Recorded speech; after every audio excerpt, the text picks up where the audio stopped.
Today I'm speaking with David LeBlanc. David, thank you so much for joining me. Thank you, Tim. It's weird to be doing an interview where I'm not in the shot at all. You're just hearing me, but I'm on the side. But appreciate you doing this.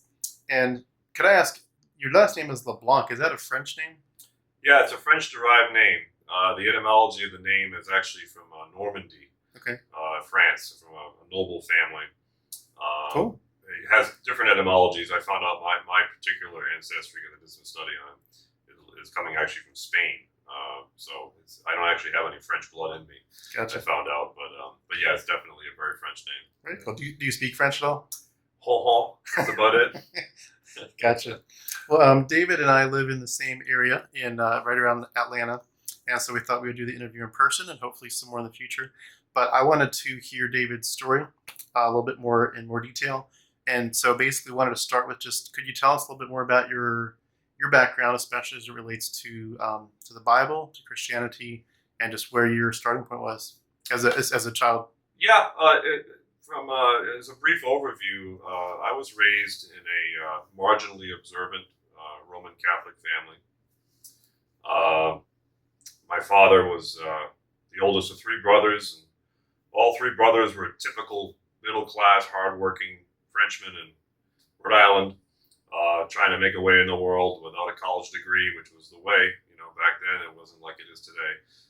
And my father was originally trying to pursue a music career and got drafted into the service, like many people in that day back in the 60s. And being drafted, getting married, having us, myself and my sister, changed his plans, and he ended up going into business. And so his focus was business. It wasn't really religion, although my father was a very committed Catholic, more so than most of the family. He was an altar boy, and he had a real emotional attachment to the Roman Catholic Church that he really wanted me to have. It never quite took. I had numerous experiences as a youth that really turned me off the Roman Catholic expression. Do you recall, do you have memories of going to the church? And Oh yeah, yeah. We had when I was very young, he put me in Catholic school, okay, so that I could make my first communion, which most I joke as I'm writing my memoir that the first communion is where every 8-year-old boy and girl gets to taste Christ's flesh and blood for the first time, and they even have you wear white for the occasion. So it's like you're a medical intern. So I definitely remember that. I remember going for my first communion. I remember going to the confessional where you have a little screen and you can't see the priest, and you're supposed to confess all the horrible things you've done when you're 8 years old. And that's where they tell you to do 10 Hail Marys? Yeah, read the Hail Mary and don't play with yourself, basically. So it's really it was an uncomfortable experience for me. I didn't really connect with it. My mother was never really religious, and I think that my experience is a lot of people growing up, they tend to gravitate more to their mother's feelings on things, because you're with your mother so much when you're young, and she was never religious, and my father was so private of a person that he would never really talk about things that much. So I never really had a chance to really engage on these ideas with my father. It was just like, this is what you do, and there was an unspoken expectation. And so we ended up, my father bought a business when I was very young, and he had to move us to a new location, a new community about maybe 40 minutes away, different state. And so we had to find a new community. So we went to a little rural town in southern Massachusetts, and he enrolled us in a Catholic parish in that area. And I don't remember much from that. I remember the stained glass windows. I remember sitting, of course, in the Catholic service, you're kneeling and sitting and kneeling and standing, and they have this routine they do in the mass. And I remember the stained glass windows. They had the Stations of the Cross, the classic. And I was always amazed. I remember sitting there when I was a young boy thinking, boy, he looks perfect. It was like that song by Warren Zevon, Werewolves in London, and his hair was perfect. It was like that in the stained glass windows. He didn't look like he had been whipped with a cat of nine tails. He had a white robe, no blood on him, and he's carrying the cross effortlessly, looking up like these foolish people. They don't know what they're doing. And it was this image, and I just remembered it didn't make any sense to me. Like who is this person that this whole thing is about? Like, what does it have to do with me? I remember thinking that. Of course, I didn't have any good answers for that at the time, but and then we had an incident where I was depressed. I was dealing with a lot of emotional problems as a young boy when I was 10, 11 years old, And my father wanted me to get some counseling. So I never forget this. He arranged an appointment for me to meet with the priest, and he dropped me off at the appointment, and he said, I'll come back in about an hour, or you can call me. Okay, so it's before smartphones or anything. And so I sat in this little entranceway, and there was an ashtray on the table with, overflowing with cigarette butts. The place smelled like ash. And the priest wasn't in the room. I waited for him to show up. He finally comes in. And I'll never forget this. The priest sits down in front of me, takes a pack of cigarettes out of his shirt, taps one out, lights it up, blows it off to the side, because he had a fan blowing behind him at his desk, and it blew the smoke right in my face. My eyes started to burn. And so he looks at me, and he's like, "So what's your problem?" I said, "I don't know." He says, "You don't know why you're here?" Of course, I did know why I was there, but I didn't want to talk about it. And he says, "Well, I can't help you if you don't tell me what your damn problem is." That's what he says to me. I'm like 10. And I said, okay. He's like, sat there, took another drag. I said, "Well, if you're not going to talk," he says, "maybe we should set up another appointment." He says, "Why don't you call your dad, have him come pick you up, and I'll be available if you want to set up another one, but I got a lot to do." Okay. He put out a cigarette, got up, left the room. Before he left the room, he told me, "Here's the phone. You can use the phone. Just dial 9. And he left. I called my dad, and I sat there, and I decided I was uncomfortable. I went outside, and I sat on the curb. My father came and picked me up. And when I told him what happened, curiously, we stopped going to that church. So obviously, he wasn't too impressed with what the priest did. So that was the first incident. And then the second incident was several years later. We joined another church up the road, Catholic. And I was now a high school student. And in my senior year of high school, I went over to my friend John Gary's house. And John Gary was having this house party, and he was like the president of our senior class. We only had like 60 people in our senior class. It wasn't a big school. And we were going to all sit around and watch this movie called Faces of Death, which came out, back in the early 80s. It was this grotesque, showing people dying in grotesque ways. And I was kind of grossed out by it, so I didn't really want to watch it. And I looked in the back of the room, and there was this adult, like sitting in the dark on a chair. And he had a bottle of whiskey next to him that was like half gone, and he was sitting there drinking. And I'm like, "Oh, I'm going to go talk to this guy." So I went over to the back of the room because I didn't want to watch the movie. It turns out it was the parish priest from across the street. He's sitting there drinking himself into next week with all the high school students watching Faces of Death. And I just thought it was strange. I remember I went home and told my dad, the priest was there, getting hammered, with all of us there at John Gary's house. And he was not impressed. And so at that point, I think my father basically made a negotiated peace with me that you don't have to go if you don't want to. And so basically it was that point that I kind of made a break. I didn't do any kind of deep, theological exploration of the religion at that point. I just wasn't impressed. I didn't like what I was seeing. It didn't make any sense. I went through my first communion, my confirmation, all that, but it didn't mean anything to me. For the good memories of it, the services and sermons that were normalish and more standard, did you feel like you had a clear sense of what the gospel message was from the perspective of the Catholic Church? Like what did it look like, if you recall, as a Catholic, to have a right relationship with God? Yeah, that's an excellent question, actually, because there was a disparity between my experience with the people versus my understanding of the theology. Generally speaking, I would say most of the people I dealt with in the church were regular people, and they were good people. They seemed like, and there was some people I met that I didn't like, but there was, generally speaking, I had a positive feeling about the people I dealt with, except for those priests. I later met other priests that were wonderful people, but I wasn't involved in religion anymore at that point. But as far as a theological viewpoint, I don't really think I had much of an understanding of it. To me, the pageantry of the Mass was very prescribed.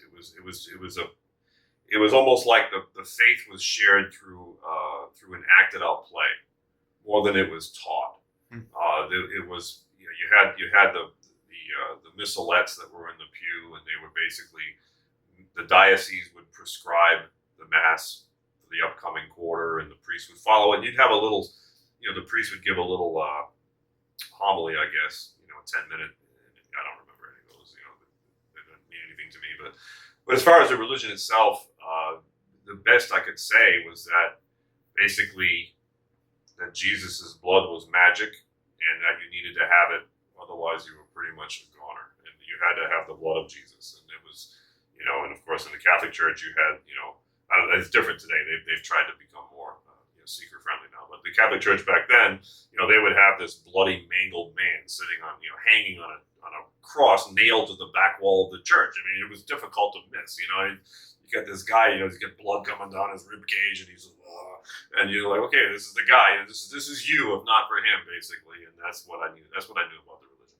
And they talk about the blood with the actual communion as well, because the blood becomes the grape juice becomes the blood of Christ, right? The doctrine of transubstantiation is a core doctrine of the Catholic Church. That's correct. So you're literally imbibing the blood of Christ, so to speak. Yes. Okay. Yes, without which you can't be saved.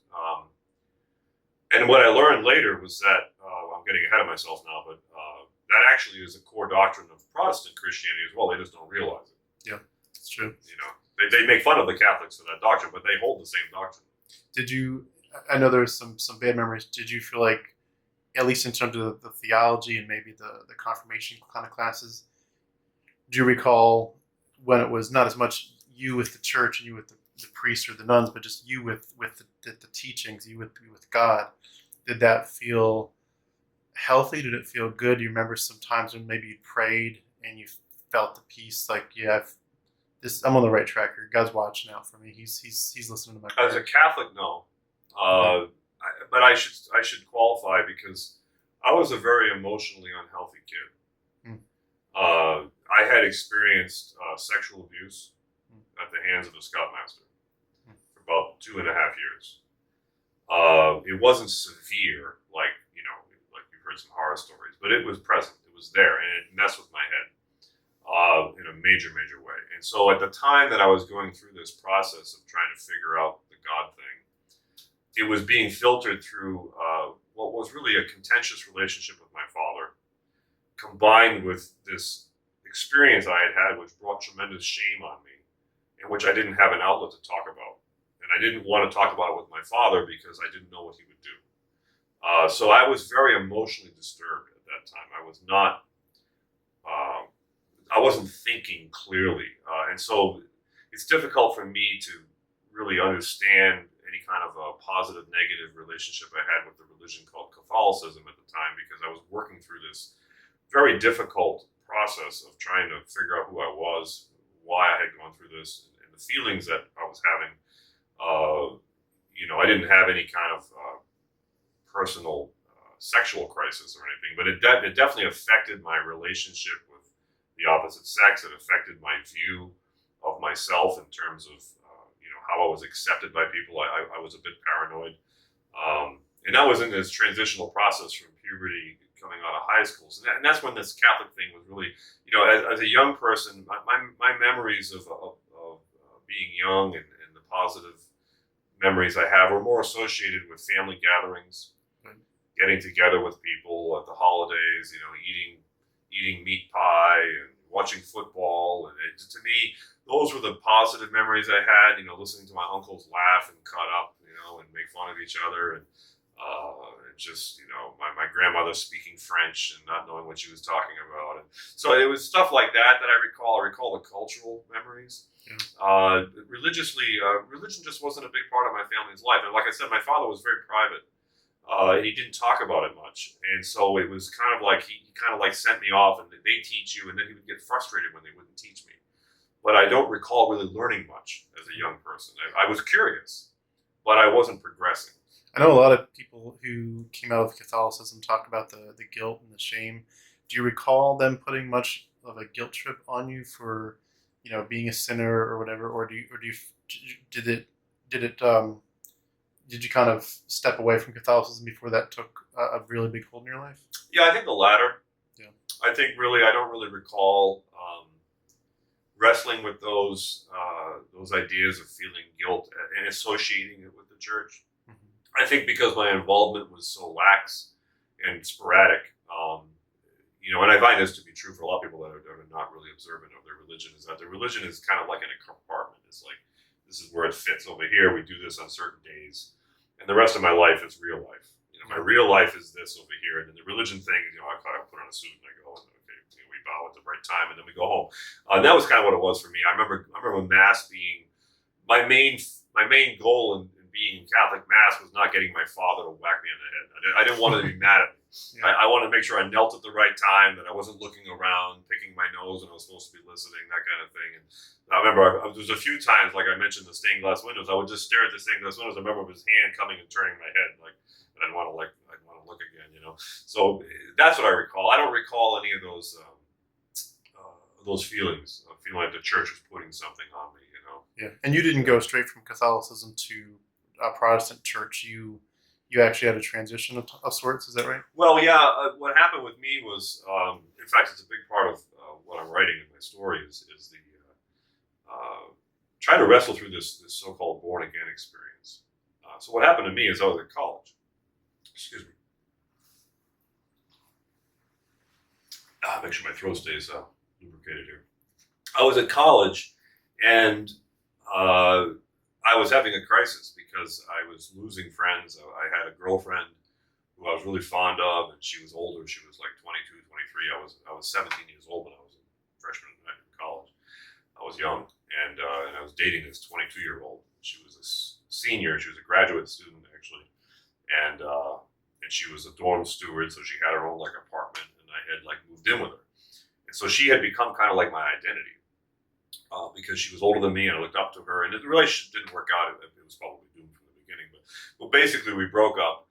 And when she broke up with me, I found myself suddenly, like I was starting to ask these questions, like all the emotional baggage that I had been carrying for 6-7 years from the experience with the Scoutmaster that I hadn't been dealing with, started to come to the surface, and I started asking questions like, what is God? And I started to talk to different people. And at one point, there was some campus missionaries for Christ who had tried to bring me to a Bible study a couple of times. I never went.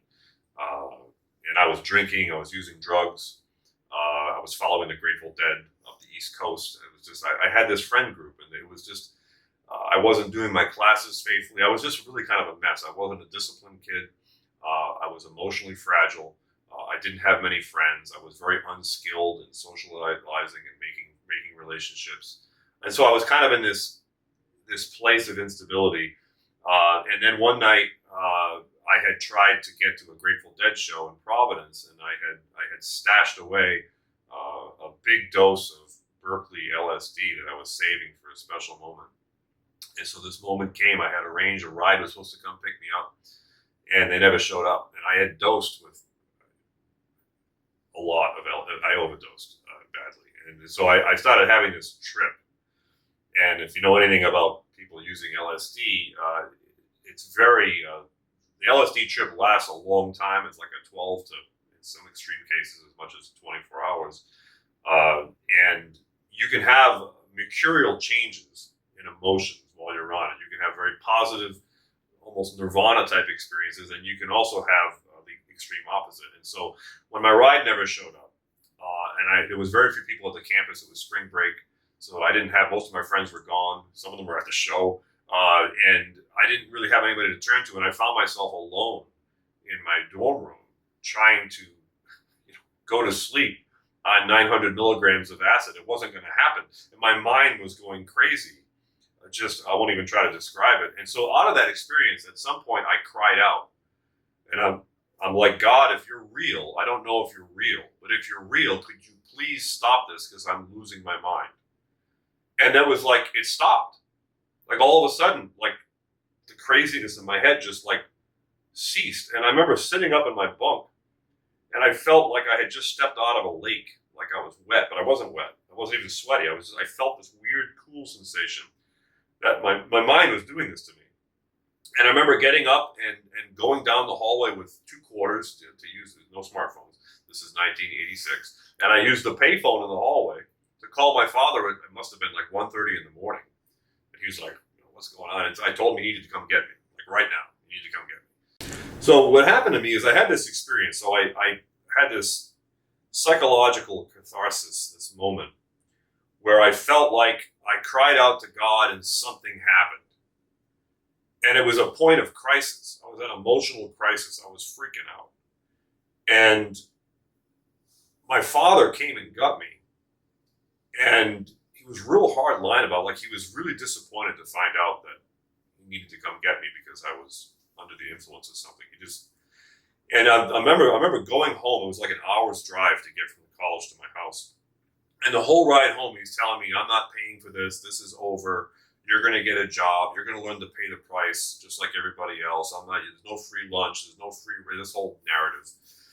And I'm sitting here, I'm under the influence of 900 milligrams of acid. And my father's telling me, and it's like God is speaking to me. Like God is telling me you're done with college. God is telling me I'm going to have to work. God is telling me I'm going to pay the price. So that was the first time, that moment was the first time I ever felt like there was this imposition of guilt or shame related to religion, was because I was having this psychological association with my experience with what my father was telling me. My father had just gotten involved in the Amway business. And ironically, I had a non-observant Jewish friend that I had grown up with in high school, and it was his parents that got my father involved in this business. So I tagged along with him. Like, I came home and I left school. I came home and I met this guy at this, Amway opportunity meeting at this guy's house. His name was John, a big, tall guy. And I started telling him, like, this is what happened to me in college, and I should backtrack for a second to give this some context. I skipped a section. So I got home from the college that night, and my father had given me a living Bible as a confirmation gift. When I did my confirmation through the Catholic Church, and he gave me this Bible, and I remember it was sitting on my mantle, and along with it, with the confirmation, came like a booklet, and the booklet was the various things about the Catholic religion, and it was a very positively written kind of happy clappy kind of thing, and I never really looked at it. And I remember I tried to read the Bible several times. I'm like, this doesn't make any sense, and I never got it anywhere. So this night I came home from college, and here I'm just tripping out of my mind, and I'm going to do this. So I remember I couldn't sleep. It's like 3 o'clock in the morning, and I sat down and I started reading the book of Matthew, and I felt like the words were like jumping off the page at me. Like, this was so real, and I was just like, yes, this is true. Yes, this is true. It was just this thundering sense of confirmation in my mind. And I just became so joyful and happy. And I remember I had to reconstruct all this later, much later, after I deconverted. I had to look back, like, what really happened that night, because this was a real stumbling block. Like, for evangelicals, especially for born agains, the emotional experience of becoming born again is really the anchor point that solidifies everything else you do in the religion. It's like, I remember the day when Jesus was made real to me, kind of thing, right? And so how do you argue against that? You're arguing against an experience. You can't challenge somebody's personal experience. And so I had this experience, and when I look back on it, I had to figure out, okay, so I don't believe in this anymore. So what the heck happened that night? What was that?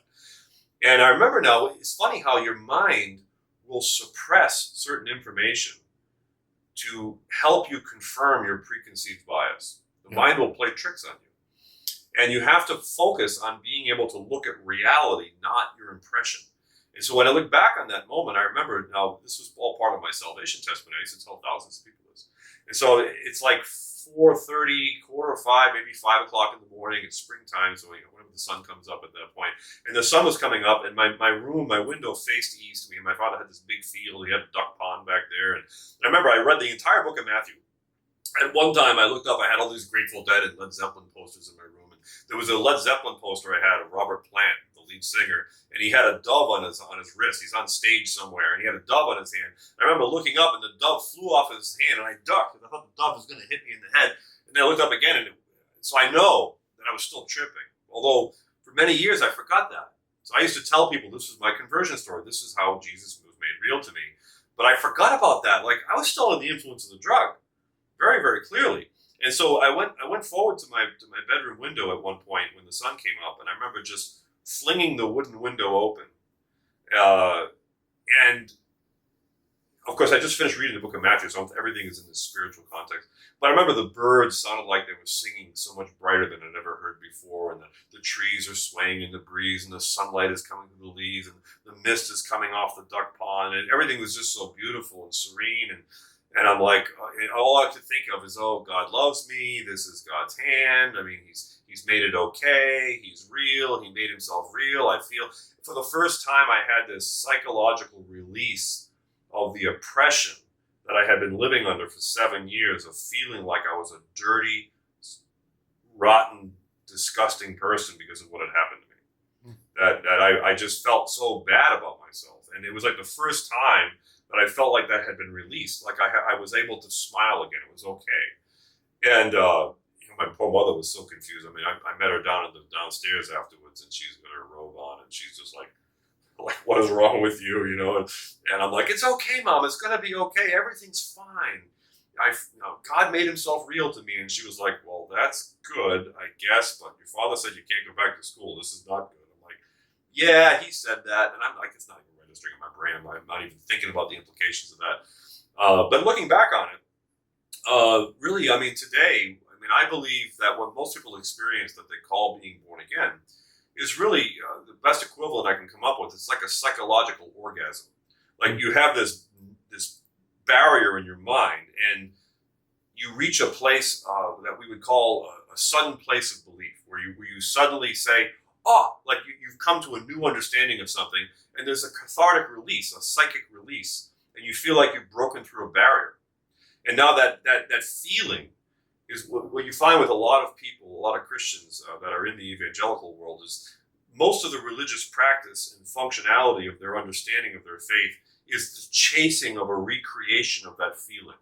How do I had this virgin experience where I, the bed sheets were soiled for the first time in my spiritual universe, and how do I recreate this feeling of virgin faith? How do I get back to it? And so everything that you find at the church services, the music, the altar call invitations, the preaching, the prayer circles, a lot of it is centered around this sense of a community based around an experience, a psychological experience that people share. That really could be recreated on a psychiatrist's couch. I mean, they've done this. I mean, you find Jews or people in other religious expressions that experience the same cathartic release. They call it something different. But within Christianity, it's the reality of Jesus being made real to you. So now, according to Pauline doctrine, now he's inside you. Right. So now Jesus, like, you can peel your shirt back, and he's like, "Hello, I'm here." And so you believe this, and so now you've got a lens. Now you've got a pair of glasses through which you view the world, and everything gets viewed through that lens, through that worldview. But it kind of gives you that sense of security. Like I know some people describe it as the inner testimony of the Holy Spirit. I believe this sense that you're now, like you said, you had the experience. I had an experience. I'm different now. And that is like a confirmation that God was truly behind all this. This wasn't just me making things up. This was God doing something very special. Yeah, in fact, it was interesting because being raised Catholic, I never heard the term born again. That wasn't a Catholic phrase. Right. So what happened to me was, I read this book of Matthew, and it was scary to me. I mean, I never forget, you get to the end of the book of Matthew, and you get these apocalyptic statements that Jesus makes of the end of the world and the judgment coming, and it's scary. I mean, it's just like, wow, I want to be part of that. I want to be on the right side of that, and I remember feeling that way, and I didn't know what happened to me. I mean, I never cried out to Jesus in college. I just was like, I didn't even know if I believed in God. I'm like, God, if you're real, could you please change my circumstance? And he did, basically. I mean, like, I was losing my mind on my bunk bed, not able to leave my room, and then all of a sudden I felt clear-headed, and I was able to walk down the hallway and call my father. I mean, I wouldn't have been able to dial the phone like 15 minutes earlier. So I felt like something significant had happened. And so it wasn't until I went to this opportunity meeting, and I met this guy named John, and I just remember him standing there smiling. I was sitting there in a Jewish home, drinking coffee in the kitchen, and I'm telling him this experience I had in college, and he looks at me and he says, "Well, Dave, you were born again." And I said, "I was what?" And he says, "You were born again." I said, "You talking about like that guy Nicodemus?" He said, "I just read that story, right?" And it's like, I'm brand new, right? I had just started reading John. I didn't understand any of it. And he says, "Well, yes." He says, "You have Jesus in you now." I said, "Well, I didn't talk to Jesus. I just cried out to God. I don't know what you're talking about." I said, I wanted to believe what he was saying, but it didn't make any sense to me. And he said, "Well, that's okay." Like his expression got a little clouded at first, like he was thrown off a little bit when I said that. And then all of a sudden he brightened up and he said, "Well, it's okay, Dave." He says, "Jesus is God." And I went, "Well, that doesn't make any sense." I said, "So when Jesus died, how come the planets didn't collide into each other? Like, who was running the universe?" And he was like, he didn't know what this, he's like, well, don't worry about it. He says, it'll all be explained to you. He says, why don't you come to church with me? I said, sure, I had no place to go. So that was my first exposure to a non-Catholic. So my friend John that I met at this meeting, he brought me to this church that he went to. That was Southern Baptist, I found out. Which at that time I had no idea what that meant, but I knew it wasn't Catholic. And it was kind of nice. It was like what I liked about it was the guy would teach longer. Like he would teach, instead of a 10-minute homily, he would teach for like 45 minutes. He was a skinny guy with blonde curly hair and kind of engaging, kind of animated, and he would be interesting. I enjoyed that. I enjoyed the intellectual exercise of hearing what he was saying, trying to figure it out, looking into the Bible, trying to wrestle with what he was saying. It was singing. Singing was like okay. But there was other parts that were weird. But the main thing I liked about it was that I was a big football fan. And there was like 3 or 4 New England Patriots players that went to this church because it was near the training camp. Not the training camp, but the stadium. And which now it's the same, but back then, anyways. So there's guys that I knew. Like I used to watch them on TV. Here he is. Here's Steve Nelson. I'm shaking his hand.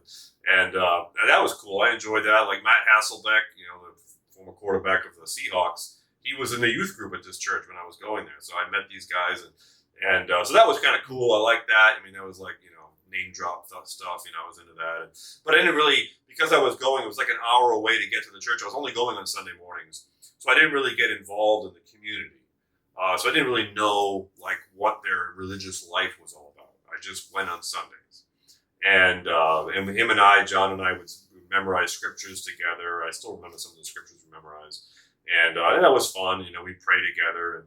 And did the sermon often end with an altar call? Always. Yeah.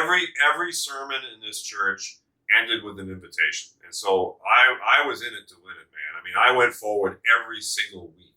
Oh, wow. I would make up reasons to go forward. It didn't matter what it was. There'd be some point in the message like, oh yeah, I got to go pray about it. And so I never wanted to be the guy that would sit there and not respond. It was like it was a call and response moment, and I had to go for it. So I never, there was one time I remember there was a sermon about I don't know if you want to get into other things, but no, that's great. This is just something that impacted me at this church. I'll never forget this. Is one of the times I went forward, which was every time I was there. There was a call to repent of hidden sin. That's what it was. It was a message about hidden sin, and oh man, this was hitting me where I lived. I carried hidden sin around in my psyche for years, and I'm just like, oh. And so, one of the things I was struggling with at that time is masturbation a sin? I was really bothered by this idea, and so he prayed about this, and I'm thinking, I got to go forward. What am I going to pray about? So I'm like, I'll pray about that. So you go forward, and you'd have these kneelers, and these elders or deacons would come over, and they pray with you, and the women would go pray with the women, the men would pray with the men, kind of thing. And so this older gentleman comes over.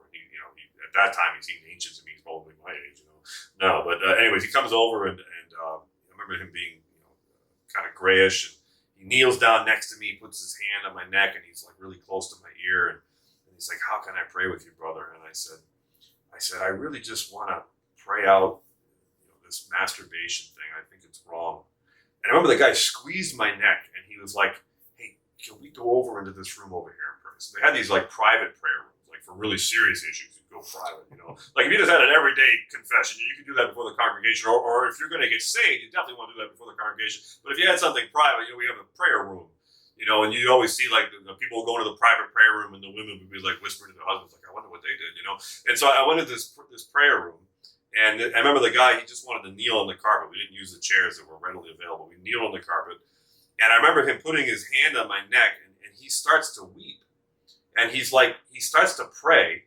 And then he starts to sob, and as he's sobbing, he's like shaking me, like as he's praying. I'm like, when is this going to end? And he was praying for himself. He was just praying this out. He just starts to cry. And then praying for deliverance from sin. For something, yeah. I don't know. It struck a chord with him or something. And then finally we stood up, and he gives me a big hug, and he's like, "I'm so thankful for people that follow the leading of the Holy Spirit. Thank you for coming forward, brother. And you blessed me so much." And I'm just like, I didn't want to tell him that, I made up the prayer request like on the spot just so I could have something to say.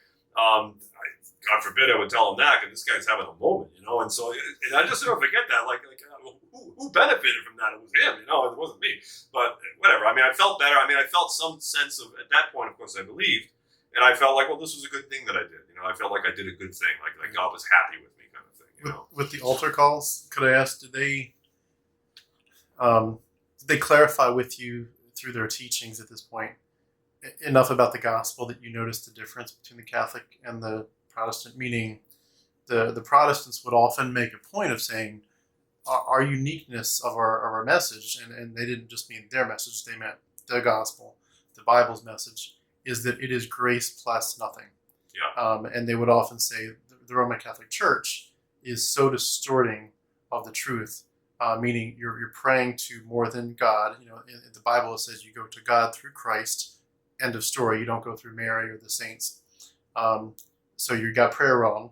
You got the means of salvation wrong, meaning you don't do grace plus works. You just rely on grace alone. God's grace alone saves you through Christ and through placing your faith in Christ. That a lot of those distinctions and a few other important ones, like another one is the Bible alone, not the traditions of the church or the Pope ex cathedra, but just the Bible alone is from God, and that's His message. Those distinctives to a Protestant are, that's the hills that you die on, and they mean the world.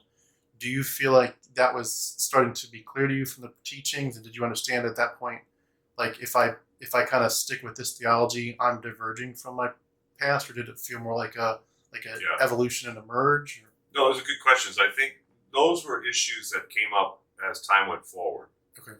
In this early stage, like I'm talking about, like this fresh conversion stage. This was the first church I really went to after that experience. Really, it was very emotional for me. I was just simply trying to wrestle. I was reading voraciously. I was starting to ask those questions. What was happening to me is, as I read the scriptures and as certain things stood out to me, I began to connect the dots myself as to what the difference was between the Protestant expression and the Catholic expression. Certainly everything you just said is very true, and they will tell you that. I think eventually I was told those things as I started asking questions, but in this early experience, there wasn't an overt sense of teaching of that. But I did experience, not soon after that, I got involved in a more primitive Baptist expression, where it was all about the old rugged cross. And that guy was a brimstone preacher, where he would go out of his way to preach those distinctions. Like this expression is false because they rely upon these edifices. He wouldn't word it this way, but basically all the things you said, praying to angels, praying to, intermediaries. It's not true Christianity. It was strange because as time went by, I went through these different phases. Like I went through an anti-Catholic phase of my Christianity, where I was fully in agreement. I was a King James only guy for a while. Got to use the King James. I had a Schofield reference Bible, and that was supposed to be the gold standard of Bibles. And, oh yes. And then I started learning that, really, dispensationalism, what is that? And that's different from 5-point Calvinism. And I didn't know any of that stuff yet. But as time went on, because I was intellectually inquisitive, I started learning in each expression had enough grounding in what they were trying to prove that they could each make an argument, and each could be proven wrong depending on how rigidly you wanted to approach the argument. And in the midst of it, I think I clung to the feeling. It was the testimony of my experience that really was the only thing that grounded me as I was trying to learn. Those questions that you bring up, I think, are relevant as I began to try to understand Christianity as a greater picture. My exploration, like at one point, when I started first exploring a more Jewish expression, like could it be possible that Christianity evolved organically out of Judaism, as so many scholars are saying? When I started exploring that, and this is fast forwarding now decades, then I took the time, I sat down and I actually read the entire Catholic Catechism. I read every doctrine that they teach. I wanted to know, this faith that I left when I was a young man, what did I leave behind? Was there something there that I overlooked? And I went through all that, and I found it lacking. I didn't agree with it. But at least I knew what I had rejected. So I went through that phase because that was the way I did it. My methodology of the way I went through my deconversion. And even though I came into the faith kind of from an emotional experience, I left it through an intellectual door. I really did a lot of exploration, trying to ask very difficult questions. And each time I did that, I found myself unwelcome in the various environments that I was in. Like I remember at one point, I was told by a Calvinist pastor that Jesus would burn me at the cross if he was present. I'm like, that's pleasant, that's good, because I didn't agree with his doctrinal positions. One thing I learned about Calvinists is they have to be right. I mean, if you want to get along with a Calvinist, make sure you nod your head a lot when they talk, because they must be correct. So it's really, so I was excommunicated, in so many ways by this Calvinist church because of stupid things like. My son-in-law was studying Hebrew, and he was like, well, I'd like to have some language learning opportunities here. And they were like, oh, no, learning Hebrew, that's very bad. You don't ever want to learn Hebrew here, because the next thing you're going to do is you're going to start reading the Jewish Bible. The next thing you do, you want to go to synagogue, and we already dealt with that thousands of years ago. We're not going to go down that road. I'm like, what's the big deal? I mean, it's like, if I went to college, you wouldn't have a problem. And if I was doing a comparative religion course, that's the way I looked at it. So I took a more intellectual approach, and it was the intellectual approach that, you learn all these environments where you have a club or a tribal type affiliation. There's certain questions that you're not supposed to ask in mixed company because you're threatening the stability of the psyche of the group. They don't ever say that, but it's unspoken. It's an unspoken cultural rule that you're invited to be inquisitive to a certain level because you add a dynamic of interest and a freshness to the conversations, but don't ask that question. That's uncomfortable. You know what I'm saying? Oh, yeah. Certain things you just can't, like you can't question the Trinity. You might as well just leave the church if you're going to question the Trinity. And you try to tell them, well, the Trinity wasn't really an official doctrine of the church until the 5th century. No, but they believed it anyways. Okay. So stuff like that, you can't go there with them. And so I learned that the hard way. I was always a very inquisitive person. And I think probably because I was kind of socially dysfunctional my whole life, I'm really kind of a contrarian. I don't require to have a lot of relationships in my life to feel fulfilled, so I'm not one of those people that's going to politically try to protect affiliations. I'm interested in the information. And if I find the information lacking, I'm going to call it out. And if that threatens people, then I'm sorry. And it does. And you realize you'd like to think, and I'd like to think over the years, that people are mature enough to be able to handle divergent views and still, but you find out pretty quickly that the equilibrium balance of relationships is very tenuous. That's true. I remember I asked a pastor who wasn't my pastor per se as a child, but he was kind of a lot of people in our family went to this church. It's a Baptist church. He's still a pastor there. But as I was beginning to do some really big investigations, I just reached out to him and said, hey, I would really love to have a chat with you, not like a YouTube interview, but just want to chat with you on the phone about some stuff. Mm-hmm. And he said, sure, no problem, let's do it. And he said, do you have any particular topic in mind? And I basically said, I'd like to talk about comparative religion and comparative mythology. And he wrote back right away, I'd like to cancel our appointment. I don't want to talk about it. And it was jarring to me because, not just because it was like I thought we were friends, can't we just talk? But also it was like, I'd grown up into this like Charles Spurgeon kind of mindset of like the Bible, God is like a lion. Just you don't have to defend it. Just let it loose. It'll defend itself. The Bible is beyond question, and it's powerful. And so here's this guy who was a pastor for decades, who basically said, "I'm not even going to talk about it. And I was like, are you afraid? Or I don't know what his rationale. Maybe he thought it was just stupid. But at the same point, you think, all right, well, whether you think it's stupid or you're afraid or whatever, like, why are there certain questions that you just won't do? And I know what you mean there. It's kind of weird how there's certain lines you just don't cross. Yeah, it's interesting. Like I didn't learn until much later. I was, like I said, I consider myself to be a social misfit, especially as a young man. I didn't have a strong emotional intelligence when it came to relationships with groups of people. I was very much like a bull in a china closet. And I would get into these environments. And to me, what mattered to me was what was the truth. Yes. Right? And so I find that, those of us who pursue that line of reasoning, we think we're the majority until we realize we're not. Most people are really not looking for the truth. Most people are looking for connection. They're looking for a sense of affirmation that everything's okay, and people don't really want to think. They don't want to challenge. They don't want to critically evaluate. They want to have somebody tell them, you're okay. And everything you're doing is okay. Yeah. And as long as we're together, we're okay. And you think that, so this forms a sense of emotional stability that isn't really real. It's based on a contract agreement that's unspoken. And the moment you break that social contract, you find really quickly where you actually stand with these people who you thought you were close with. And that, I think, is really the biggest problem that we face in our pursuit of intellectual integrity. And I find it's not just in religious circles. I find it happens in the academic world. It happens anywhere where there's a power structure associated with groupthink. I think anytime you come against that narrative, if you will, then you're putting yourself at risk of ostracization. And I think you have to choose in advance. What's the tenor of my constitution? How strong am I? How willing am I to stand on something that even if all I'm standing on is the right to ask the question?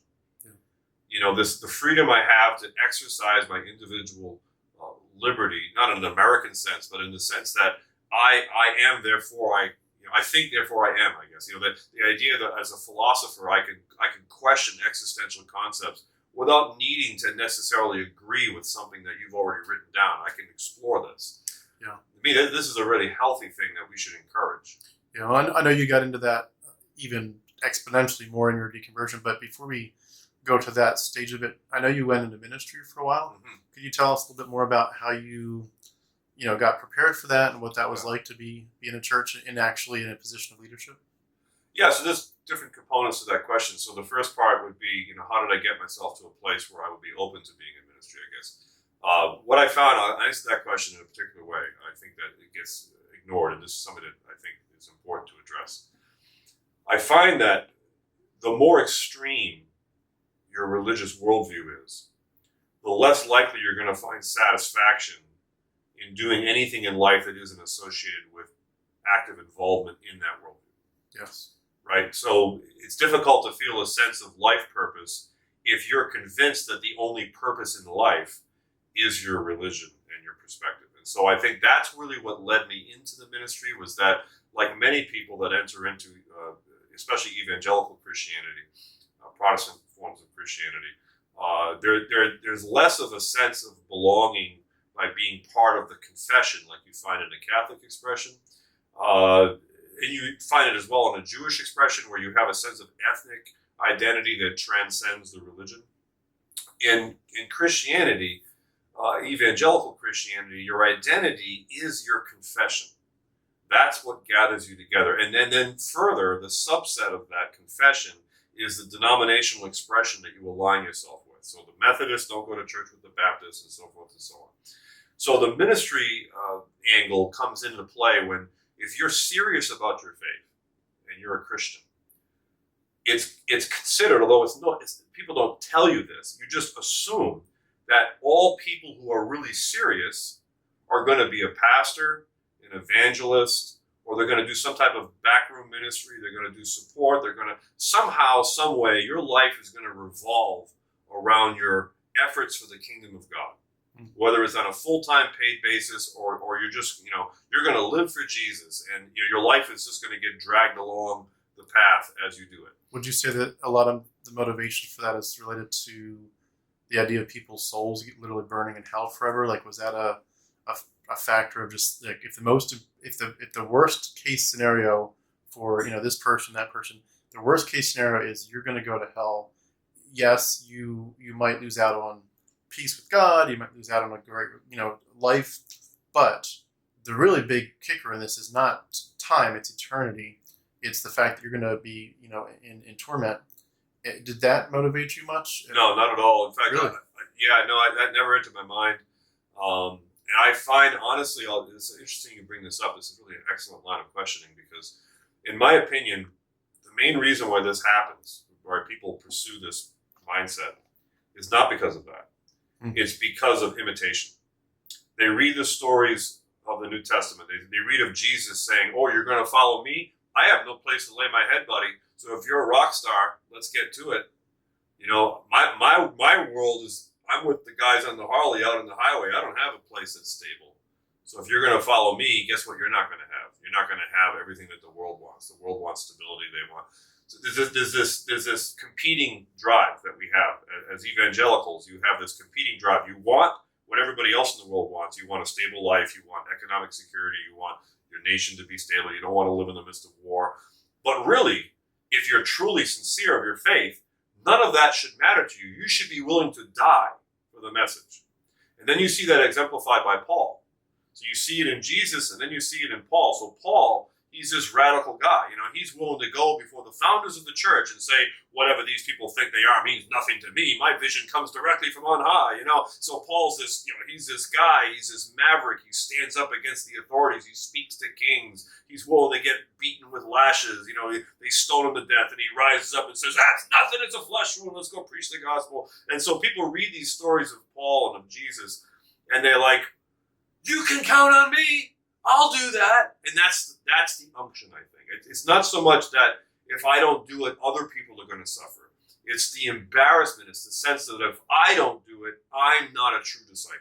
Yeah. If I'm really going to be part of that John Peter, James group, or John's Peter, what was the third? The three inner disciples. Peter, James, and John. Yeah. If I'm going to be part of that inner circle, I got to step up my game. I think it's this pressure. It's almost like the same thing that football coaches use to motivate their team to play on special teams and rack their heads at 40 miles an hour. I think it's the same kind of thing. And so that's what got me into the ministry, was this sense of commitment. And what the path into it was interesting, because I wasn't a credentialed person. I hadn't gone to seminary. And so Calvary Chapel is kind of unique because they really emphasize raising up lay people within the congregation. They believe in the leading of the Holy Spirit, that God will anoint people to do different things. And they have this, very corporate way of evaluating all that, but it's all in the Spirit, of course.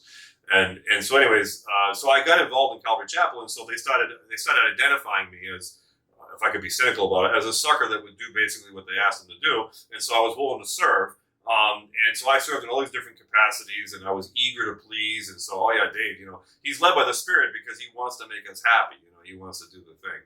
And so I started getting involved in that. And so what that led me to was this relationship I had with this guy who was military. He was military, and he had a military mindset. And his military mindset was, you take that psychological drive that I just explained, and you multiply it by 100. And that's where this guy was coming from. I mean, he would say things like the only reason I breathe is because God gives me the air. He could kill me tomorrow. I mean, we'd want to go to a restaurant because we were hungry. I don't need to eat. God keeps me alive. This is kind of the thing he would say. And so you'd have this mentality, that was bizarre, but it was supported by this whole Pauline narrative, this extremist, we're going to go shipwrecked, we're going to get eaten by scorpions, beaten with clubs, and thrown out of the streets of Rome, and everything else in between, and yet you're pressing on for the sake, better to be here to serve than to be with Christ in heaven. So I'm going to get back up again and do this over again, this kind of thing, and I think that's this mentality, and that mentality is what's used in the military to create an esprit de corps. In fact, that's the actual origin of the phrase, and I think you see this in the churches. You see it in the inner workings of these evangelical organizations are full of corporate realities mixed in with this sense of, in some cases, almost a reckless form of zeal. That it's like your purpose in life has been revealed, and it's to do this thing. And that's where the theological, that's where when they're looking to rationalize the unction, that's when they come up with, well, if we don't do this, people are going to burn in hell forever. That's the rationalization. But I think the beginning of it is not that. I think it's this sense of imitation. It's funny you mentioned this whole seriousness issue, and I know it came to the forefront of my life in my teenage years, where I'm sure you know songs like I Don't Want to Be a Casual Christian, right, and a lot of other similar ones. And I got under the music / teaching of a guy named Steve Camp, who, I don't know if you've ever heard of him, but he was a student, so to speak, of John MacArthur, who was a preacher in California. Well, Steve Camp would write songs and do sermons about, I don't want to be, on the fence. I want to be upfront preaching. And I remember I was so excited because I loved his music. I got to actually see him in person once, and he does this great concert, and you know how a lot of times with an altar call, they'll be like, they'll say every eye closed, every head bowed. If you want to accept Christ, just raise your hand. No one's looking at you. Raise your hand. We'll come talk to you or something. And he made it the opposite. He's like, with every eye looking at you, everybody wondering who's going to do it, I want you to stand up for Christ right now and come forward and give your life to Christ. And it was very much just gung ho, like if you're in this, you're in it to win it. Right. There's no halfway. Right. You're not a Christian. And it was basically you're not really a Christian, or you could be, but you're so waffly that you're basically in danger of not really being able to have that sense of confidence and security in your confession if you're not all the way willing to just preach, and then be upfront. And then the other combination with that was this whole missionary concept of it just got strongly instilled in us of there are so many people that don't have access to the Bible, don't have the gospel, specifically like tribal people. They have a lot of them have no alphabet, so there's no way for them to have a book or a Bible. And the guilt trip was like, look, won't somebody go? Won't you go? And of course, you look all around and see everyone's just doing their normal, oh, I'm just going to live my life and have a nice little job and, have a nice little house and a dog. And you're thinking, wait a second, if there's this much at stake to eternal souls, I'll do it. And so, of course, that was my life. It's like I wanted to be a missionary, to do tribal Bible translation and evangelism and church planting. Yeah. And it very much, if you're in the right kind of church, say right in quotes, if you're in the right kind of church by the teenage years, they are absolutely, they are grooming you, and I mean in the worst sense possible, but they're grooming you to get yourself serious. And then the crazy part of it to me is a lot of the people that they get very serious about it very early on. I've even got family that are still in this. You get groomed very early on, and there is a pride and an excitement that once you get those wheels moving like a train, you it's very hard to stop it. Mm-hmm. And a lot of these people have never spent a day or even an hour seriously investigating the origins of the faith that they're about to preach. Correct. And it's like, I'm amazed at that dynamic now. This one, when I was in it, I was proud of it. But now on this side, well, again, what you're articulating is what we're talking about, this idea of this social contract. Yeah, exactly. It's really what's at play there. Yeah. You don't want to let down the people who sent you. Yeah, and you get a lot of affirmation in the right church. Oh, praise God, this person's our superstar. Yeah. There's people in the missionary field who are dealing with dark depression because they no longer believe in what they're supposed to be doing, but they don't want to come home and give up because they'll feel like they failed all these people that supported them. Yeah. Even though it's not that drastic, it's in the mind. most people won't even pay attention. But the reality is you will disappoint some people if you quit. Yeah, and you certainly lose your support. Oh, absolutely. What I found is like when I was involved in the Messianic world, you have this phenomenon called Messianic Judaism.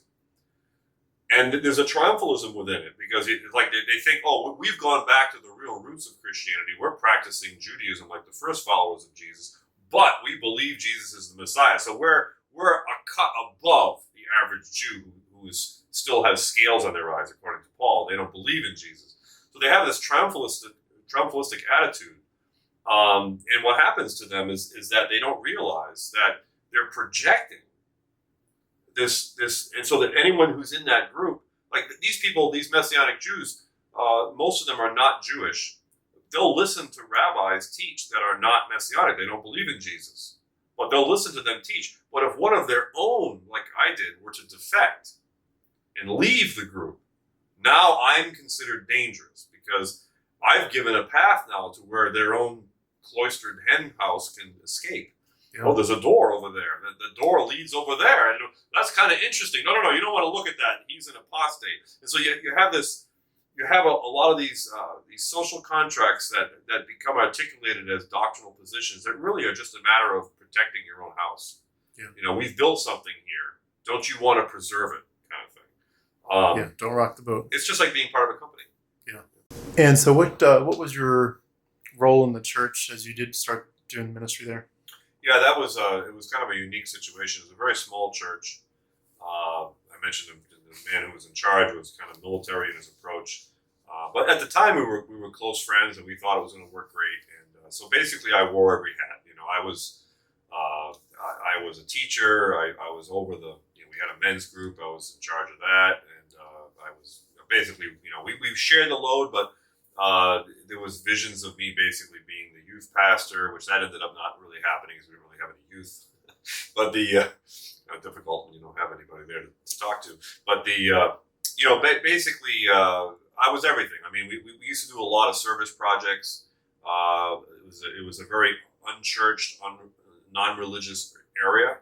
A lot of people that lived in southern Vermont were not religious at all, and so it was. You had a lot of elderlies. We did a lot of ministering to elderly and going to the nursing homes. But there was a teaching element, and so we did a lot of Bible. Calvary Chapel is, they're all about teaching, so that they teach constantly. Everything you do, you have a teaching of the Word, as they say, and so we're very involved in that, and really it was a small family church. My family represented like 75% of the youth group. So that's why I'm saying I was kind of by default but it wasn't really a title. And I was the worship leader. So I did that until I raised up my son-in-law and my daughter to kind of take that over, and so but it was an interesting environment because being in southern Vermont, there was no typical trappings that you would usually have of a more well-established church that had a lot of programs. Like most of these bigger churches you go to, they have many pastors on staff many times, and they have all kinds of programs, and you could literally be part of the church and be involved in 3 or 4 different programs, and most people wouldn't even know you were there. I mean, you're involved in sideline things, and that's their experience. A lot of these people, their experience is a support group for AA, or it's a support group for drug addiction, or it's a divorce group, or it's a singles group, or it's a singles group for teenagers, or it's a singles group for people over 50, or it's a hiking group. It's all these different things. So when you're in an area where it's really small and you don't have a budget and you don't have those kind of programs, I guess it gives you time to reflect and start to think about what are we really doing here. And I had some weird experiences there that really was what kind of guided me towards it. Like up to that point, I think you probably would agree, like you go through these different phases as a Christian, especially if you're a seeker like we have been, where you're trying to figure the thing out. And so you're reading things that other people are not reading. You want to read the commentary. You want that 400-page commentary on Romans. And then you want to compare it against a commentary from a different perspective. And like, how do they disagree? And how do they deal with Romans 9 here versus Romans 9 over here? And before you know it, you've got 5 commentaries on Romans. And somebody asks you, God forbid somebody asks you a question about it. There you go. And that's kind of what happens to us. And we were exploring, and we're trying to figure out, what's the perspective that I feel is closest to my understanding of the truth. And this is where all, of course, the division happens. So by the time you get involved in a denominational expression, like I was at Calvary Chapel, they've already got a whole set of distinctives of what they believe. And pretty much, if you're going to be a Calvary Chapel pastor, here's your program. This is what we stand for. Now, you've got some latitude. You can have your own personality. You can come up with a new teaching, perhaps, but it's got to be in line with this perspective, and that was something that I started looking at. And then there would be these strange experiences, like a lot of allegorization of the text. I started to notice, like I think Calvinists also do this. Anybody that really takes the Old Testament seriously within Christianity, more of the intellectual sides of Christianity, they have to allegorize the Old Testament to fit the promises that they're claiming for themselves, because you're reading somebody else's book. Most Christians don't know that. So the reality is that I started to do that because we started this men's group, which was it was the pastor's idea, but he was the main teacher, and then I kind of took it over for a while, and then I would step back and we'd share it. But basically, he was going through the books of Moses, and I had never done that. So we started going through the books of Moses, and everything was an allegorization. It was this guy's method of teaching was he just allegorized everything. And I started to get really irritated because I was like, he had basically 4 messages. He had 4 sermons. And whatever text we were reading in the Bible, he would make the text fit those 4 points. It was always coming under authority. That was his thing. You have to come under authority, every message. And then it was suffering. You got to suffer. God wants you to suffer because that's part of being a truly committed disciple. You're going to suffer. You have to come under authority. You can't seek your own glory. It was all these themes, and so everything that he would teach I started to find this very unsatisfactory. It wasn't fitting for it was his own little trip that he was on, his mindset of the world. And then one day, I remember one time we sat down together. I don't want to get too personal on this, and because he's still a pastor, and if he ever sees this, because talk to each other today, but whatever. Anyways, he said that he had this little devotional. I remember he wanted to share with me. He had this thing taped to the front page of his devotional, and it was this weird, obscure devotional that he had cut out of another devotional, and it was all about I've called you to be a devastator, to destroy the structures that people cling to. It was like this weird, almost apocalyptic type vision, and he said, "This is my vision. This is what I do." And I'm like, "This, yeah." And I was noticing, every family that came to the church, they left. They would either get divorced or they'd lose it. He was doing it all right. And then he was looking into the woods at one point. I'll never forget this. And he lived in this area that it was very idyllic. It had a nice little stream and a mountain behind it, a big open field. Vermont's very beautiful. And he's looking into the bushes. It's like late dusk, almost dark. And he's like, "You see the eyes?" And I'm like, "What eyes?" He says, "You see them? They're right there. They're demon eyes. They're watching us." And I said, "I don't see any eyes." And he says, "Yeah, because you're not ready yet." And I was like, okay. And I started to realize, what did I get myself into here? This is really out there. And and honestly, not to be too critical of that, I just think that this is kind of where people, it's like this brackish water that people live in Christianity, where you've got these various levels of voodoo, mystical fiction mixed in with stuff that you can verify. And what I find really fascinating is that there seems to be such a fascination within Christianity, especially recently, in recent centuries, with critically analyzing the text to the point, we break down the Greek syntax, we try to figure out the pronouns being used. Is this a feminine or a male noun? Or, what's the context here? And you start realizing that, wait a minute now, we're trying to get to original Christianity. Original Christianity didn't have any of that. There was no canon of scripture in the first 2 centuries. What they had was a passion play. Paul says it himself, "I preach nothing but Christ and Him crucified." So I started realizing that this emotionalism that I was first introduced to, that I thought was lowbrow, emotional Christianity. I wanted the intellectual version of Christianity. The more intellectual I tried to get with faith, the more I realized that all I was doing was finding a suitable, palatable rationalization for an emotional decision. Because the faith was not based on a rational, objective approach. It was based upon this belief that there was this person that lived 2,000 years ago whose blood was magic, and if I believed in him, I would be secure for eternity. Otherwise, I'd be facing, like you were saying, judgment in hell for eternity. And that was unpalatable. I didn't want that. So, you kind of have this, I had this dichotomy where I realized the more I try to dive into the text to be textually based, like you mentioned John MacArthur. Talk about an example of a stern, serious approach to Christianity where it's going to be purely textual based. The guy even presumes upon himself to write his own commentaries on the Bible, because we have our perspective and we must be enforced. I don't want this other guy being read. You read mine, and that kind of thing. And so I think that the more you explore that, you realize you're still building a substructure where you're basically telling people, here's our mythology and this is what you should believe. When really the original Christians, they went into the Roman Empire, which had competing religions, and each one of these competing religions had a performance-based narrative that you would introduce people to the faith with. And so Christianity was no different, is you would have this play of this guy who would die for the sins of humanity, and he would raise again. Everyone would go, woo! And I witnessed this. I remember this when I first came out of college, just to backtrack.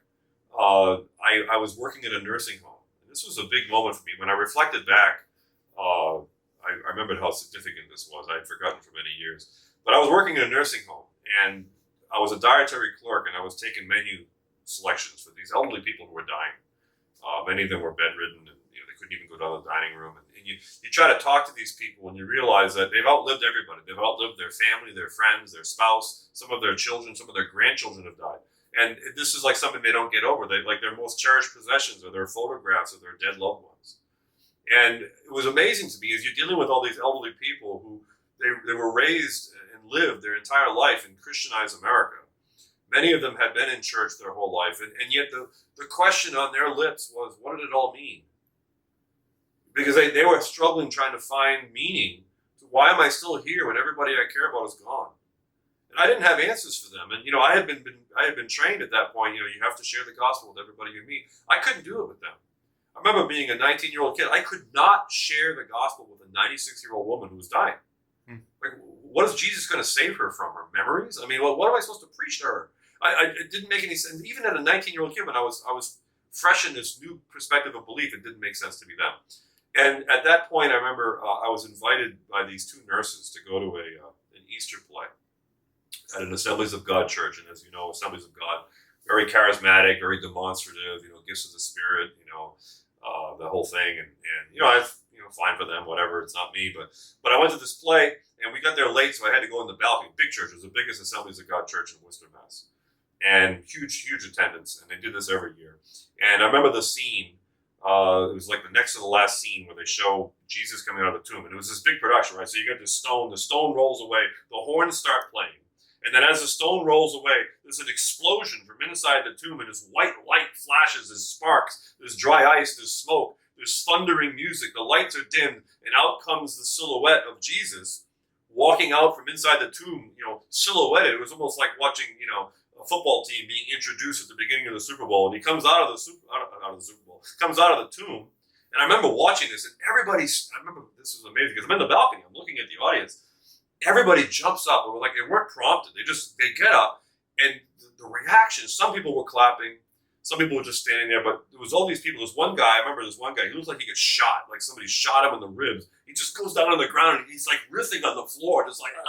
And this other woman is like, Jesus, Jesus, Jesus. She's screaming until she's like ready to pass out. She can't even breathe. And she's jumping up and down, and people were joining her, and other people are doing the pig Latin thing, and they got their hands in the air. I'm just like, what is this? I remember I was 19, and I was months removed from going to see the Grateful Dead, and I'm just like, what is going on here? And I was beside myself. I was just like, I don't really, and they wanted me to keep coming. I'm like, I don't really think this is like the church for me. I was trying to be polite about it, but when I think about it, I'm like, that's really it. I mean, when you think about how did they preach the gospel in ancient Rome? They didn't have the book of Romans. There was no John MacArthur in the first century sitting down leading an exegetical analysis, cross-analyzation of the text, of harmonizing the gospels. They had dozens of gospels. They had Gnostic gospels. They had whatever gospels they had. It wasn't necessarily what we have in the Bible. What they were preaching was that. I'm like, that's how the religion grew. It's paganism. I mean, it's just like people just it's the Raglan hero theory, right? We get this guy, he's going to be the hero for us. And I didn't see that then. But as I went forward and I started doing comparative religious studies and I started reading texts of other religions, like I just interviewed Robert Price, fascinating on Buddhism, and he was talking about some of the parallels between Buddhist teachings and Christian teachings, and listening to him talk about Paul's conversion and how it's almost completely analogous to the story of Bacchus, of Dionysus. Mm-hmm. Like really, like you realize I talked to James Valiant talking about the political military incentive that Rome had to try to quell this Messianic rebellion, and you have all these different angles that. Those perspectives never come up when you're within the matrix of the mindset, and everything is so clean and simple. And to me, I think what happened with me is as I started to grow older, and I dealt with more and more people. I guess I've been fortunate that I'm self-employed and I deal with a wide variety of people. I'm in people's homes all the time, and I see how people live.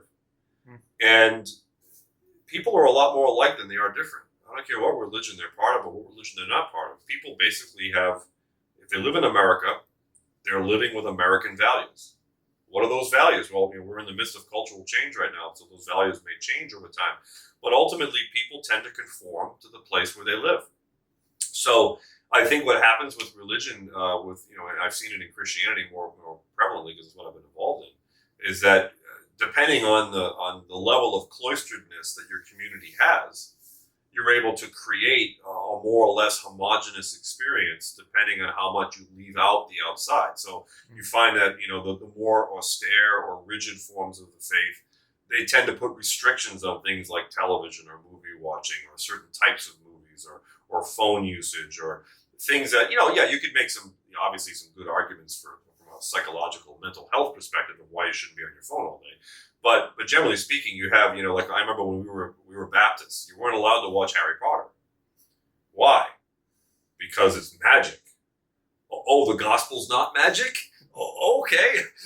But you don't think of that. You don't think about it at the time. You think you're protecting yourself against the wiles of the devil, who's going to come encroach on your community. How long were you in that ministry role before some of these questions began to pop up in your research and your thinking? Yeah, let me drill into that because I know you're getting limited on time here. So it was really the study of the Moses books that started it for me because I had been listening to this pastor. With all these other experiences I share with you combined kind of on top of all this, I was listening to this pastor who he was losing credibility with me because he wasn't thinking rationally, and he was taking these books of Moses and he was one that sees the one that saw the demon eyes. Yeah, that's just the tip of the iceberg. Let me tell you. But anyways, he was really into this allegorization thing, and so what happened to me was I started teaching various times. And as I was responsible to teach, I felt like I was responsible as a teacher to at least be educated about what the heck I was talking about. There's lots of great thinkers who have thought about this. What do they have to say about it? And then what happened to me, really, that was the beginning of it. And of course, we had a relational breakdown there where I felt like I was being spiritually abused. And so I extracted my family from that environment. It was kind of a cultic type environment.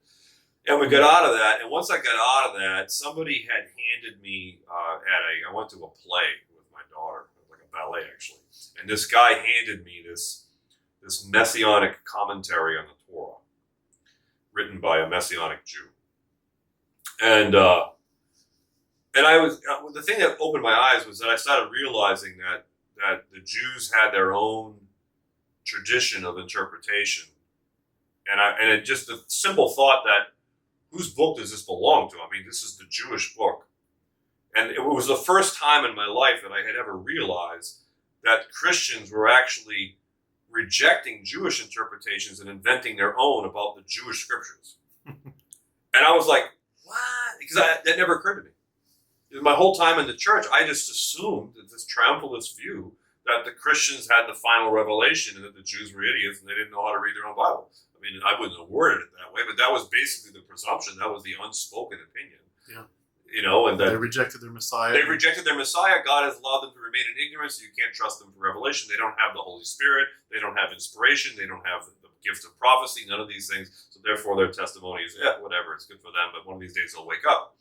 And I started realizing, when I started studying Jewish texts, I was like, wow, they ask much better questions than the Christians do. Like the Jews, they'll be like, you'll read a commentary and they'll be like, how is it that David becomes king when Saul is clearly morally superior to him? You never read that in a Christian commentary because David is the prototype of Jesus. So like right now I'm going through the book of Samuel and trying to understand these. I'm trying to compare the Christian versus the Jewish view. And then you see that. You start to see this. Wow, so really a lot of this is based upon a worldview and a perspective. And so you can take, this is the reason why I think it's interesting. Like we had recently, well, I don't know if I'm answering your question probably. Let me stop. I was curious, as you're doing the ministry, you're preaching, you're teaching, and then you're, taking a different path for the sake of the health of your family away from the church. Yeah. Were you at this point seriously investigating your faith for the sake of just becoming a better Christian, or were you seriously questioning it? Like, I'm not sure if I've got the right answers. Right. I might be wrong on some significant foundational issues and so forth. Where were you thinking this was going, and what was your motivation?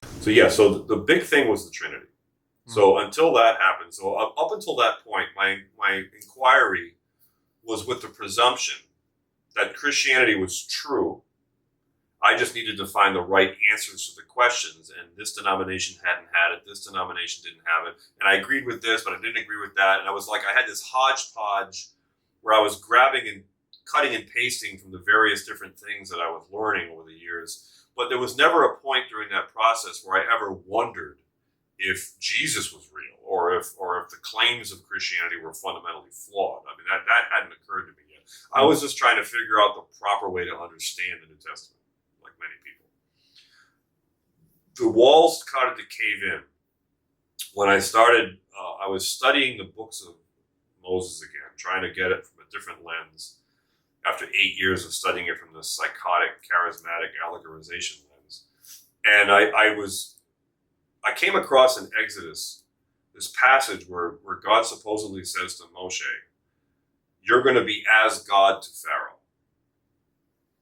I was like, wait a minute.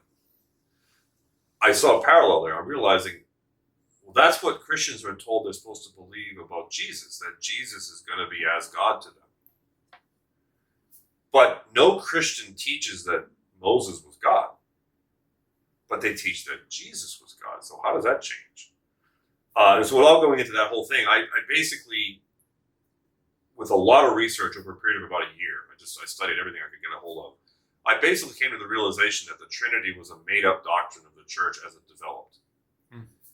And when that fell apart, I started to notice for the first time that just about every major expression of Christianity that existed, except for a couple of small isolated outliers, had the Trinity as a core foundation of their statement of faith. You had to believe in the divinity of Jesus to be saved.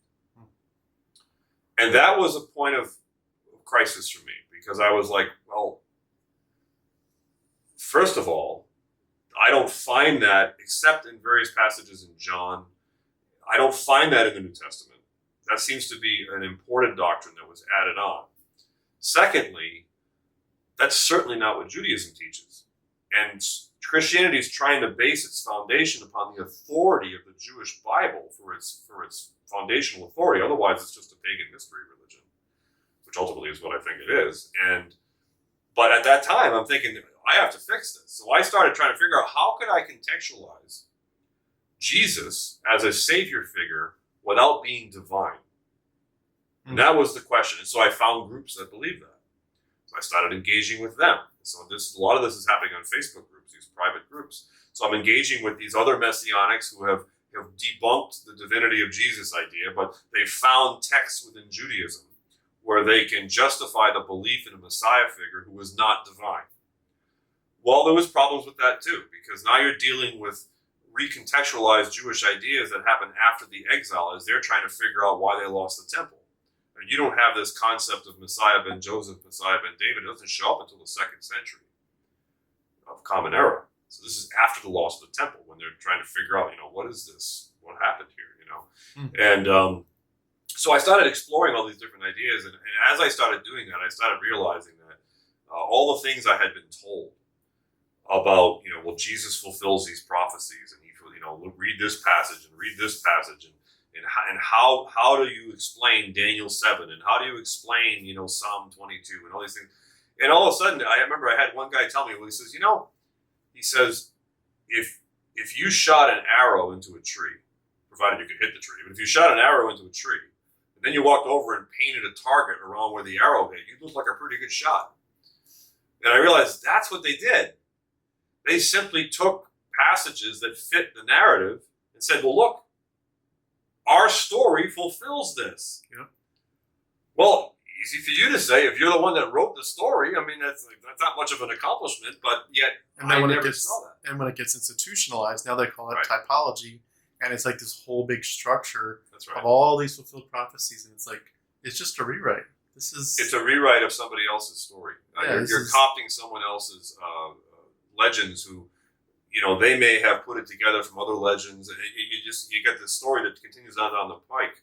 Yeah, and that's really so it's the Trinity doctrine that really got me to really start questioning the foundations of the faith. But I was still okay, because I was becoming a teacher within the Messianic world, and I was becoming not prominent. I don't want to aggrandize myself, but my name was becoming known. It's not a big crowd. I mean, the Messianic crowd is not like traditional Christianity. They're a small group. And And so there was this and what I noticed, I guess what stood out to me was that there was this really strange thing going on that I had experienced before. Like when I was in Vermont serving under the military guy, the attitude was that we're right and everybody else is fried and out to lunch. But we've got it figured out. You know, it was always this mentality that, you know, he'd listen to somebody else teach something and he'd be like, what's that? That's nothing. You know, we got this truth. And so when I was in the Messianic world, I started seeing the same dynamic play out. There was this mentality that we have it right. We've got Judaism. We've restored original Christianity back to its original Jewish roots with Jesus at the center. And I wanted to go deeper. So I was a studier. I was a researcher. So I started attending synagogue in Atlanta at a non-Messianic synagogue, one of the oldest conservative synagogues in the country. And they had a Torah study group. And I was already pretty much not a believer in Jesus anymore, but I was still kind of a closet non-believer. I was keeping it quiet because I didn't want to upset too many apple carts. I had a lot of relationships. I didn't want to destroy those relationships, but I ended up doing so. But so I went to the synagogue, and they invited me to teach the Torah class. So here I am. I'm teaching the Torah class at a Jewish synagogue as a non-Jew, and it was bizarre. It was weird. It was enjoyable. I enjoyed it. It was a great experience. But one of the things I started to learn, which I had been shielded from, was that there's no form of authentic Judaism that is completely centered on a single individual.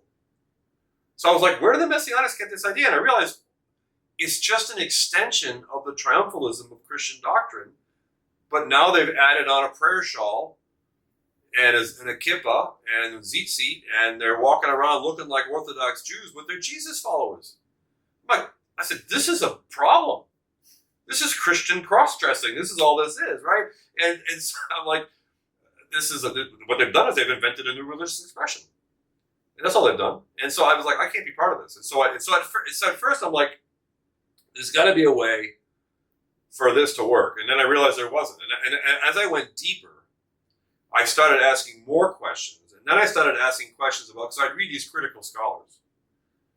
And you'd read about the documentary hypothesis, and you'd read about the Deuteronomic authors, and you'd see how critical scholars are trying to piece together what looks like a disparate narrative. And I was trying to understand, okay, so how do I conceptualize my existence here? Because this is all falling apart. Like all the whole house of cards started falling apart when I lost the Trinity. I didn't realize how much evangelicalism relied upon the Trinity for its core stability. Yep. It's the Trinity is one thing, and then of course the blood of Jesus. I don't care what expression of Christianity that you're involved in. I ultimately found it ludicrous that Protestants spend so much time laughing at Catholics because Catholics believe in transubstantiation, that the chalice actually becomes the physical blood of Jesus. Protestants are like, ugh, that's gross. How could they believe such a thing? Really? How could they believe such a thing? Where do you think your salvation comes from? Oh, you Christian. Nothing but the blood of Jesus, the hymn that we sing in the Baptist church, right? Nothing but the blood of Jesus. What's that? That's magic blood. I mean, you're believing in magic blood. You believe that the blood of this guy somehow transcends the ages. And then you start to realize, well, this breaks down on something that the thread just unravels from the sweater the more you pull on it. And you start looking at, okay, well, if it's true that Jesus' blood and sacrifice is timeless, and that it doesn't matter when he was born, you can be saved either before he was born or after he's born, and you're taught that the saints of the Jewish Bible are all saved by the blood of Jesus, of course, just prehumously rather than posthumously, however that works. But it's timeless. So, okay, so why is it that you ask people when they were saved?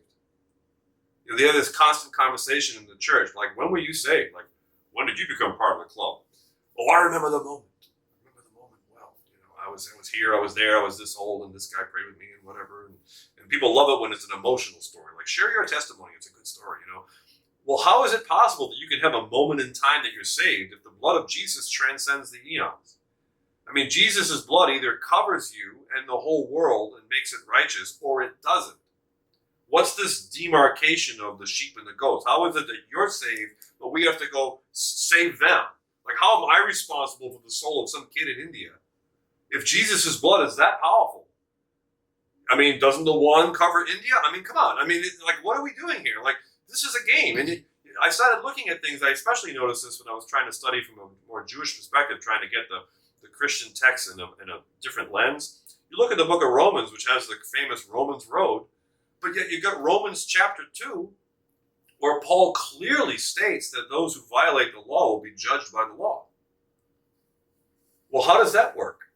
If Jesus' magic blood has covered your sin, what's this comeuppance that you're talking about? Like, what is this recompense for sin? Supposedly, the thief on the cross was a dastardly dude. Supposedly, he went to heaven by simply saying, hey, yeah, I want to go with you. Yeah, come on, I'll go drag you in with you. No problem. Doesn't matter what you did, So you got all these exceptions, all these peculiar, they make exceptions. Judas can't be in heaven, right? Because he betrayed Jesus. And yet they teach you from the pulpit that you betray Jesus every time you sin. He died for that sin that you're committing. Don't you know he's watching you? Okay, so Judas goes to hell, but I don't. No, because you're covered by the blood. Well, didn't Judas follow him around for 3 years? I mean, he was closer to him than I was. He actually met the guy, right? If he existed. So I mean, you just got these that doesn't work. A lot of discrepancies. A lot of discrepancies. A lot of issues. And not only discrepancies in the text, but discrepancies doctrinally and theologically that can't be resolved. Yeah. One of the things, I guess the last thing I'll mention, that the thing that really, really pushed me over the edge, because I was still kind of on the fence, like Jesus maybe, he could possibly be like, I was on this fence for a long time, this what I call a shelf, where I believed that it was possible that he was the potential Messiah, that he could have been the Messiah ben Joseph, the suffering Messiah, and that there'll be a new advent where he'll be the Messiah ben David, the Messiah son of David. And I was on that shelf for a while, where he didn't really fulfill all the Messianic ideals, but he's going to come back and do that. So I was like, okay, I can believe this two advent thing for a while. And I was it didn't make sense to me, but I was on that fence. And then I finally had to let go of that when I started studying the resurrection. And I started realizing, well, if the resurrection is supposed to be, and is, the core belief of Christian testimony. I mean, you can take the legs off from just about anything, and most intellectual Christians will still be able to recover because they believe that Jesus rose from the dead. Okay, so if Jesus rose from the dead. So how is it then, if this is the most important doctrine of the church, the teaching that he rose from the dead, you can't even have your core biographers agree on the story? There isn't a single gospel testimony that agrees with itself on that story. In fact, the first gospel presented, or written, I should say, not presented, but Mark, if you believe modern scholars that the last 15 verses of Mark were a later scribal redaction that happened many decades, if not centuries later, that Mark actually ends on verse 9 with the women running, screaming in fear for their lives because some stranger was in the tomb. Not Jesus, by the way, but some stranger telling them, why are you looking for him? He's not here. And they run away. Well, that supports the Jewish claim that the body was stolen. And that was the first gospel written. So how many years is that the only gospel they had? Where there is no resurrection narrative. It's just the women running in fear because he wasn't where he was supposed to be. And then the Jews are saying, well, the body was stolen by the disciples. Well, that seems to support that in Mark. And then you read the other gospel narratives and you've got different timelines, different people, different events. This guy arrives at the tomb first. This guy arrives at the tomb different in this one. And you got, Thomas shows up. And then okay, so Thomas, doubting Thomas, right? So Jesus sees fit to physically appear to Thomas so he can stick his finger in his wound, but not to Paul, the writer of the doctrine of the church. Paul has to see a flash of light that knocks him off a horse. Yeah. Jesus doesn't appear to Paul in person, but he appears to Thomas in person. Who the heck's Thomas? Did Thomas write an epistle? I mean, I guess you get the Gospel of Thomas, right? A Gnostic text. But you've got Paul, who doesn't ever meet Jesus. And he never has a single thing to say about his ministry, says nothing about the resurrection, says nothing about any of the events of the Passion story. The only thing Paul ever says, he talks about the Last Supper. And where does he say he gets the information? Not from the apostles, he gets it from a vision from the Lord. So, what is that? And when I started looking at this, I'm like, there's something not connecting here. He never talks about the parables. Jesus taught parables Right. supposedly all the time. Yeah. And yet there's no parables in the epistles. Oh yeah. I just was like the whole thing fell apart, and I was just, this doesn't make any sense at all. Can I ask, as you're going over the Gospels, did you dive in at that point, or even since then, but for sure at the initial stage of your kind of deconstruction, whatever you call it, into just the idea that there is a lot more than just there's a list of discrepancies you could make. There's a list of issues and divergences of the stories, the way that they evolved. But did you get into the whole idea that, especially in Mark, you have a clear nod of the head to the zodiac? I mean, the fact that the zodiac is clear throughout. I mean, it's not just like it's there in different stories. It's there in the right order of the zodiac. You got the guy with the Aquarius, the guy with the water bottle jar. You got the whole thing in the right order. And then you get to Luke and Acts, and you've got Homer, and Euripides, woven into these stories. And it's like, all of a sudden, it isn't just weird stories that don't add up. Now you've got nods of the head to a bunch of stuff that has nothing to do with Christianity. Right. And it certainly predated Christianity by centuries. Oh, yeah. That is just like, it's woven into the basic structure. Mm-hmm. Did that part of it come in at any point? Not then. Okay. I was far from that then. Okay. But recently, I've become acquainted with Akaria, some of her scholarship. The Sons of God, her book particularly. Acharya is awesome. I'm looking Oh, forward. is that how you say it? Yeah, Acharya. Yeah. Well, I might be wrong, but I think it's Acharya. But yeah, I'm looking forward to diving into her books too. I've done some research. Yeah, no, I think there's a lot there. I really can't speak to it officially, but I definitely think this is what I think. I think Christianity tapped into some groundswell. There's no mystery that in that time period of Jewish history, there was a lot of different opinions about which way the nation should go, and there was a lot of dissent.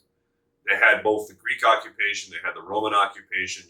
The entire story of Hanukkah was basically overthrowing foreign people that had taken over, and it ended up becoming a civil war because the Jews were fighting against each other, because you had certain factions within Judaism that felt that they should be more cooperative with the outside world, and others that were more exclusionary.